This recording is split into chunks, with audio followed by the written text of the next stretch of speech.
Excavations, the found literary objects of Valerie and Stevens. And God made him.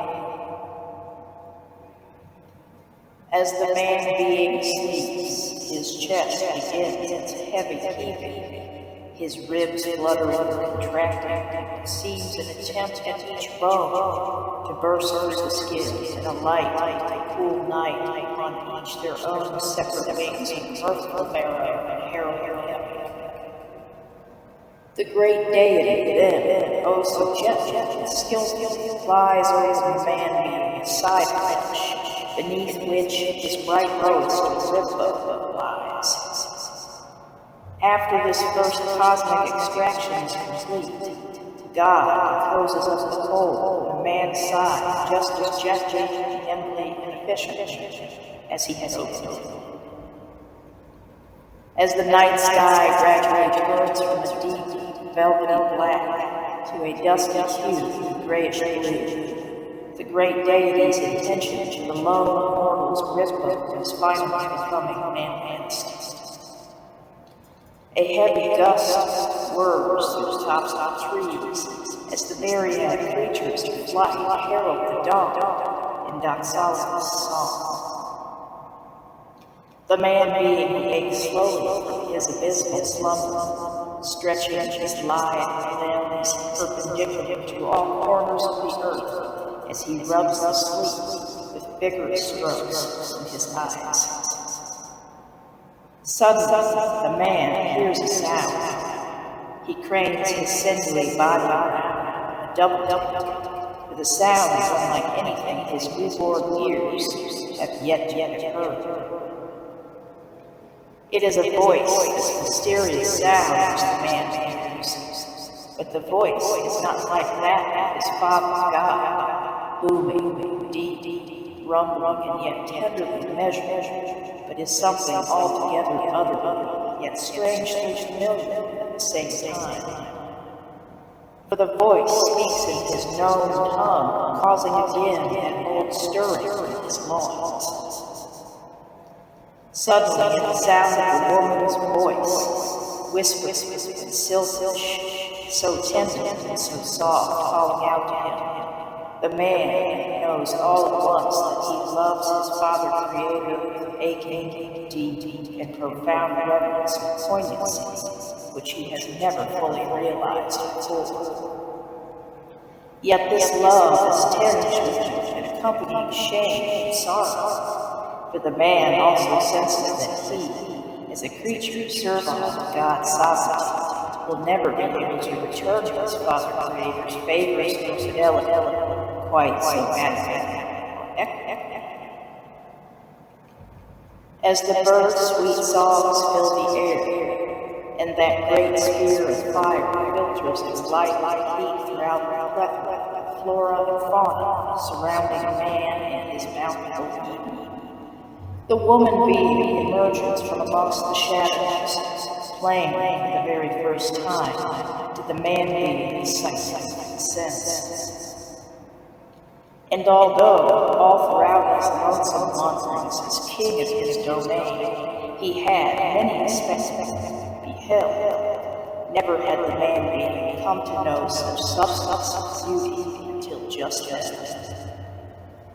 The woman being walks with such delicate self-possession, her slight but well-rounded form, bulbous brown breasts, swaying gently and alluringly to the heavy gravity surrounding her unearthing, the physics as feminine geometrics, kinetics.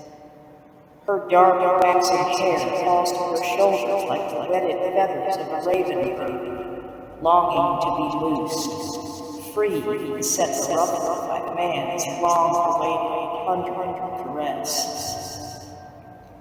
As she draws nearer and nearer still, and the man being comes into her sight, her lips, following the same soft form and curvature of her anatomy, set to a sly, mysterious smile as her dark eyes spark and leap, fire and rushing cupidity of erotic and promised sensual subjugation.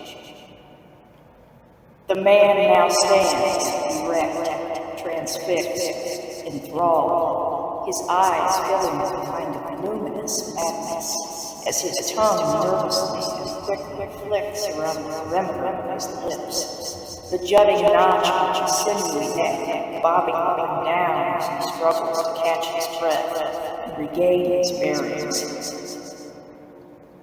His whole body pulsates and rushes with cool, mercurial, electric sensibility, much like he felt on that first stormy night when the heavens shook and great streaks of light flashed across the landscape like great bolts of God's very own essence, infusing his soul with both an ominous fear and an odd jolt of animal desire. Now the man baby feels this desire once more, but without the fear, and thus is it far more satisfying and stupefying.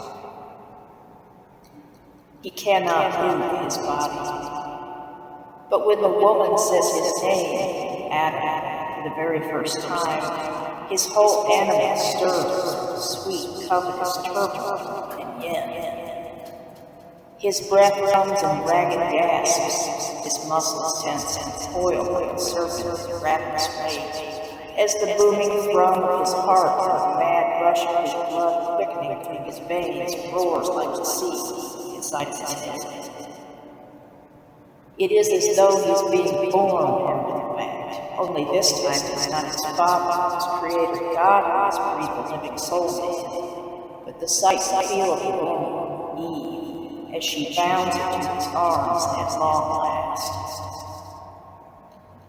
Soon, time-space knows no borders, and all of the life energy of the world, no dichotomy, as the first man and now the first woman cleave unto one another, and highly zealous, desperate, dissipated agony, born of this newfound paroxysm of wanton rapture and procreational providence. And never, even next to all cataclysmic natural events, witness deception, has the world known such magic. As Adam and Eve's bodies, glistening with the excretions of their exertions in the moonlight, do their fateful convoluting lambada, the universe convulses with ecstatic fervor with them. For something of the grandest significance is taking place right here, right now. Suddenly, the man cries out and sees some momentous blow, his body writhing, his head thrown back, bearing a grimace and contorted forehead.